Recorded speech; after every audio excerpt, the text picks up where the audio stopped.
War అకాడమీకి స్వాగతం. UPSC, TGPSC, APPSC మరియు అన్ని ప్రభుత్వ పరీక్షల తయారీకి మీ నమ్మకమైన గమ్యం. నమస్కారం. ఈరోజు మన విశ్లేషణకు స్వాగతం.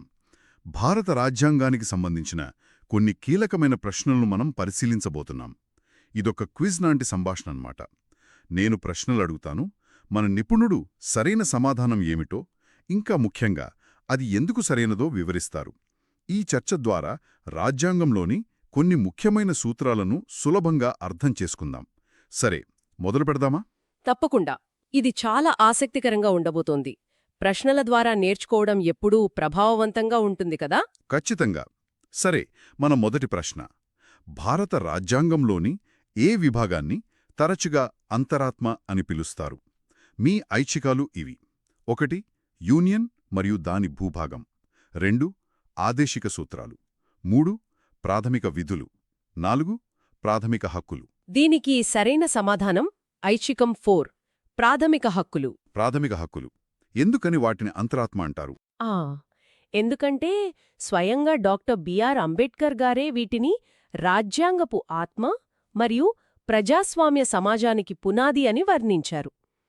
అంటే ప్రాథమిక హక్కులు మన రాజ్యాంగంలోని పార్ట్ 3 ఆర్టికల్స్ 12 నుంచి 35 వరకు ఉంటాయి కదా? అవును. ఇవి పౌరులను ప్రభుత్వ అణచివేత నుండి కాపాడతాయి. ఒక రకంగా మానవ గౌరవాన్ని, న్యాయాన్ని నిలబెట్టే నైతిక పునాదులన్నమాట. మరి మిగతా ఐచ్ఛికాలెన్నుకు కాదు? ఆదేశిక సూత్రాలు కూడా ముఖ్యమైనవే గదా? ముఖ్యమైనవే, కాని వాటి స్వభావం వేరు. ఆదేశిక సూత్రాలు కేవలం ప్రభుత్వానికి మార్గదర్శకాలు. వాటిని కోర్టుల ద్వారా అమలు చేయలేం. ఓకే. అలాగే ప్రాథమిక విధులు పౌరుల నైతిక బాధ్యతలు. కాని ప్రాథమిక హక్కులకు చట్టపరమైన బలముంది. అందుకే అవి అంతరాత్మ. చాలా స్పష్టంగా ఉంది. సరే, ఇక రెండో ప్రశ్నకి వెళ్దాం. భారత రాజ్యాంగ లక్షణాలకు సంబంధించి ఈ క్రింది వాటిలో ఏది సరి అయినది కాదు? 1 ప్రభుత్వంలో 3 విభాగాలు ఉన్నాయి. 2 ప్రజలు తమ ప్రతినిధులను ఎన్నుకోవడంలో ప్రత్యక్ష పాత్ర పోషిస్తారు. 3 రాష్ట్రాలు సమాఖ్య ప్రభుత్వానికి కేవలం ఏజెంట్లు మాత్రమే. 4 మైనారిటీల హక్కులకు హామీ ఉంది. ఇందులో సరిపోలనిది ఐచ్ఛికం 3. రాష్ట్రాలు సమాఖ్య ప్రభుత్వానికి కేవలం ఏజెంట్లు మాత్రమే అనేది పూర్తిగా తప్పు. ఎందుకు తప్పు? కొంచెం వివరిస్తారా? ఖచ్చితంగా. భారతదేశం ఒక సమాఖ్య నిర్మాణాన్ని కలిగి ఉంది. అంటే ఇక్కడ కేంద్ర, రాష్ట్ర ప్రభుత్వాల మధ్య అధికారాలు విభజించబడ్డాయి. రాష్ట్రాలకు సొంత ప్రభుత్వాలు, శాసనసభలు, ఇంకా రాజ్యాంగబద్ధంగా నిర్వచించబడిన స్వయం ప్రతిపత్తి కూడా ఉంది. ఓకే. దీనిపై ఏమైనా సుప్రీంకోర్టు తీర్పులున్నాయా? ఉన్నాయి. ఎస్ఆర్ బొమ్మై కేసు 1994లో సుప్రీంకోర్టు చాలా స్పష్టంగా చెప్పింది. రాష్ట్రాలు కేంద్రానికి అధీన కార్యాలయాలు కావని తేల్చి చెప్పింది. అర్థమైంది. అంటే మిగిలిన 3 ఐచ్ఛికాలు సరైనవే అనమాట. అవును. మనకు శాసన, కార్యనిర్వాహక, న్యాయ వ్యవస్థ అనే 3 విభాగాలున్నాయి. ప్రజలు ప్రత్యక్షంగా ఓటు వేస్తారు ఆర్టికల్ 326 ప్రకారం. ఆర్టికల్స్ 29, 30 మైనారిటీల హక్కులను కాపాడతాయి. అన్నీ సరైనవే. అద్భుతం. ఇప్పుడు మనం కొన్ని ఆర్టికల్స్ గురించి మాట్లాడుకుందాం. క్రింది ఆర్టికల్ నిబంధన జతలలో ఏది సరిగ్గా జతపరచబడింది? మొదటిది ఆర్టికల్ 21A విద్యా హక్కు. రెండవది ఆర్టికల్ 39A సమాన న్యాయం మరియు ఉచిత న్యాయ సహాయం. దీనికి సమాధానం ఐచ్ఛికం 3 ఐ మరియు ఐ రెండూ సరైనవే. రెండు సరైనవేనా? అవును. ఆర్టికల్ 21A దీనిని 86వ రాజ్యాంగ సవరణ ద్వారా 2002లో చేర్చారు. ఇది 6 నుండి 14 ఏళ్ల పిల్లలకు ఉచిత, నిర్బంధ విద్యను ప్రాథమిక హక్కుగా ఇస్తుంది. మరి ఆర్టికల్ 39A? ఆర్టికల్ 39Aని 42వ సవరణ ద్వారా 1976లో చేర్చారు. ఇది సమానావకాశాల ఆధారంగా న్యాయాన్ని ప్రోత్సహించాలని, ముఖ్యంగా పేదలకు ఉచిత న్యాయ సహాయం అందించాలని రాష్ట్రాన్ని ఆదేశిస్తుంది. ఇది ఆదేశిక సూత్రాల్లో భాగం. చాలా బావుంది. ఇప్పుడు గవర్నర్ అధికారాల గురించి ఒక ప్రశ్న. గవర్నర్కు క్షమాభిక్ష పెట్టే, శిక్షను నిలిపివేసే లేదా తగ్గించే అధికారాన్ని కల్పించే రాజ్యాంగ ఆర్టికల్ ఏది? ఐచ్ఛికాలు: ఆర్టికల్ 141, ఆర్టికల్ 151, ఆర్టికల్ 161, ఆర్టికల్ 171. ఇది ఆర్టికల్ 161, ఐచ్ఛికం 3. ఆర్టికల్ 161? అవును. ఈ ఆర్టికల్ ప్రకారం రాష్ట్ర చట్టం కింద శిక్షించబడిన ఏ వ్యక్తినైనా క్షమించే అధికారం గవర్నర్కుంటుంది. ఇది రాష్ట్రపతికున్న అధికారాల లాంటిదేనా? దాదాపు అలాంటిదే, కాని పరిధిలో తేడా ఉంటుంది. రాష్ట్రపతికి ఆర్టికల్ 72 కింద ఈ అధికారం ఉంటుంది. గవర్నర్ అధికారం కేవలం రాష్ట్ర కార్యనిర్వాహక అధికారానికి మాత్రమే పరిమితం. మరి మిగతా ఆర్టికల్స్? ఆర్టికల్ 141 సుప్రీంకోర్టు తీర్పులు అన్ని కోర్టులకు కట్టుబడి ఉండాలని చెప్తుంది. ఆర్టికల్ 151 సిఏజీ ఆడిట్ నివేదికలకు సంబంధించింది. ఇక ఆర్టికల్ 171 రాష్ట్రాల శాసన మండలుల నిర్మాణం గురించి వివరిస్తుంది. ఎన్నికైన సభ్యులు. 2 రాష్ట్ర శాసనసభలకు ఎన్నికైన సభ్యులు. 3 ఢిల్లీ మరియు పుదుచ్చేరి శాసనసభలకు ఎన్నికైన సభ్యులు. దీనికి సరైన సమాధానం ఐచ్ఛికం 4.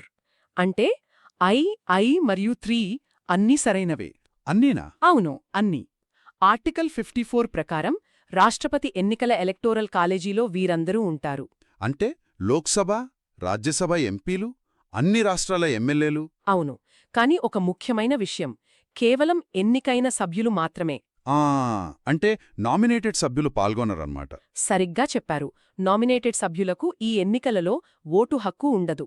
ఢిల్లీ, పుదుచ్చేరి శాసనసభలకు ఎన్నికైన సభ్యులు కూడా పాల్గొంటారు. ఓకే, ఇప్పుడు ఒక జతపరిచే ప్రశ్న. నిబంధన ఆర్టికల్. మొదటిది యూనియన్ కార్యనిర్వాహక అధికారం. రెండవది రాష్ట్రపతి క్షమాభిక్ష అధికారం.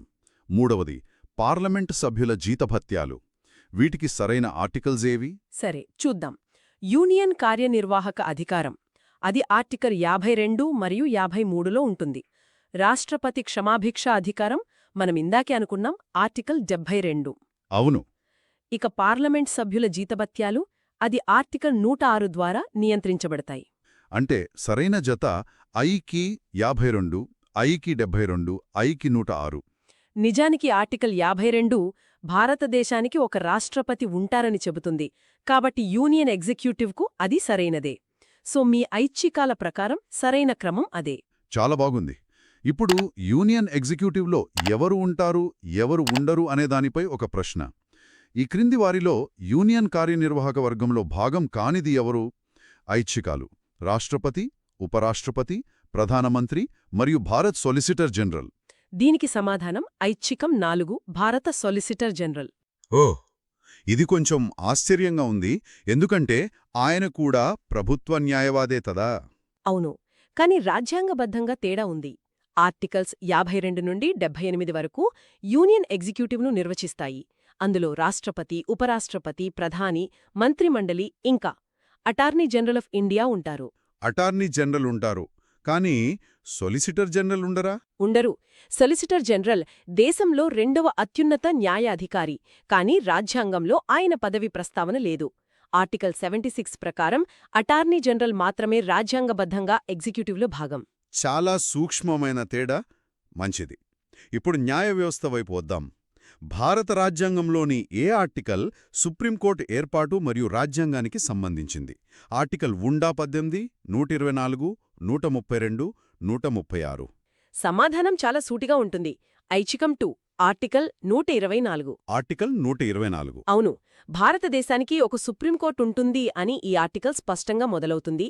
సుప్రీంకోర్టు ఏర్పాటు, న్యాయమూర్తుల నియామకం, వారి సంఖ్య, ఇలా అన్ని వివరాలు ఇందులోనే ఉంటాయి. మరి మనం ఇందాక అటార్నీ జనరల్ గురించి మాట్లాడుకున్నాం. ఆయన నియామకం గురించి ఒక ప్రశ్న. భారత అటార్నీ జనరల్గా ఒక వ్యక్తిని ఎవరు నియమించగలరు? రాష్ట్రపత, ప్రధానమంత్ర, న్యాయశాఖామంత్ర, లేక భారత ప్రధాన న్యాయమూర్త? దీనికి సరైన సమాధానం ఐచ్ఛికం 1, రాష్ట్రపతి. రాష్ట్రపతి. అవును. ఆర్టికల్ 76 ఆఫ్ 1 ప్రకారం సుప్రీంకోర్టు న్యాయమూర్తిగా నియమించబడటానికి అర్హత ఉన్న వ్యక్తిని రాష్ట్రపతి అటార్నీ జనరల్గా నియమిస్తారు. అంటే ప్రధానమంత్రి పాత్రేమీ ఉండదా? ఆచరణలో ప్రధానమంత్రి, మంత్రిమండలి సిఫార్సు చేస్తారు, కాని రాజ్యాంగబద్ధమైన నియామక అధికారం రాష్ట్రపతికి మాత్రమే ఉంటుంది. ఇది గుర్తుంచుకోవాలి. అర్థమైంది. సరే, ఇప్పుడు మనం కొంచెం వెనక్కెళ్దాం చరిత్రలోకి.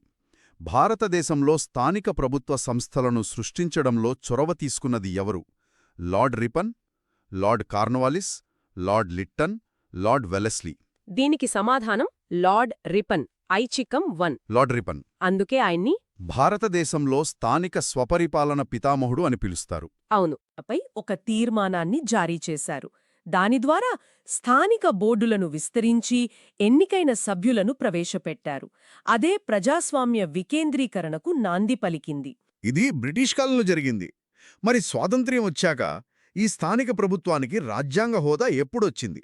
అదే మన తర్వాతి ప్రశ్న. ఏ రాజ్యాంగ సవరణ చట్టం స్థానిక ప్రభుత్వానికి అధికారిక హోదా ఇచ్చింది? ఐ 73వ సవరణ, ఐ 74వ సవరణ, ఐ 77వ సవరణ. దీనికి సరైన సమాధానం ఐచ్ఛికం 1 మరియు 2 మాత్రమే. అంటే 73వ మరియు 74వ సవరణలు? అవును. 1992లో వచ్చిన ఈ 2 సవరణలు చాలా ముఖ్యమైనవి. 73వ సవరణ గ్రామీణ స్థానిక సంస్థలకు అంటే పంచాయతీరాజ్ వ్యవస్థకు రాజ్యాంగ హోదా ఇచ్చింది. మరి 74వది? 74వ సవరణ పట్టణ స్థానిక సంస్థలకు అంటే మున్సిపాలిటీలకు రాజ్యాంగ హోదా ఇచ్చింది. ఈ 2 కలిపి స్థానిక స్వపరిపాలనకు ఒక నిర్మాణం, ఎన్నికలు, రిజర్వేషన్లు, ఆర్థిక అధికారాలు కల్పించాయి. మరి 77వ సవరణ దీనికి సంబంధించింది. 77వ సవరణ ప్రభుత్వ ఉద్యోగాలలో ఎస్సీ ఎస్టీల ప్రమోషన్లలో రిజర్వేషన్లకు సంబంధించింది. దానికి స్థానిక ప్రభుత్వాలకు సంబంధం లేదు. సరే, ఇక ఈ రోజుకు చివరి ప్రశ్న. ఇది కూడా స్థానిక ప్రభుత్వాల గురించే. పంచాయతీ సంస్థలలో రిజర్వేషన్ గురించి క్రింది వాటిలో ఏది సరైనది? మొదటిది, అన్ని పంచాయతీ సంస్థలలో 1/3 పదవులు మహిళలకు రిజర్వ్ చేయబడ్డాయి. రెండవది, షెడ్యూల్డ్ కులాలు మరియు తెగల వారికి వారి జనాభా నిష్పత్తిలో రిజర్వేషన్లు అందించబడ్డాయి.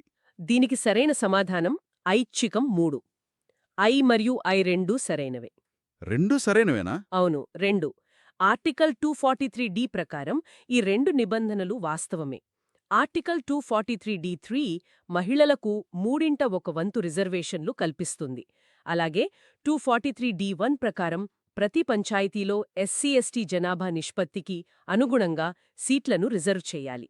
అంటే అట్టడుగు వర్గాల ప్రాతినిధ్యాన్ని ఇది నిర్ధారిస్తుందన్నమాట. ఖచ్చితంగా. ఇది సామాజిక న్యాయం దిశగా వేసిన చాలా పెద్ద అడుగు. ఈ ప్రశ్న జవాబుల చర్చ చాలా అద్భుతంగా సాగింది.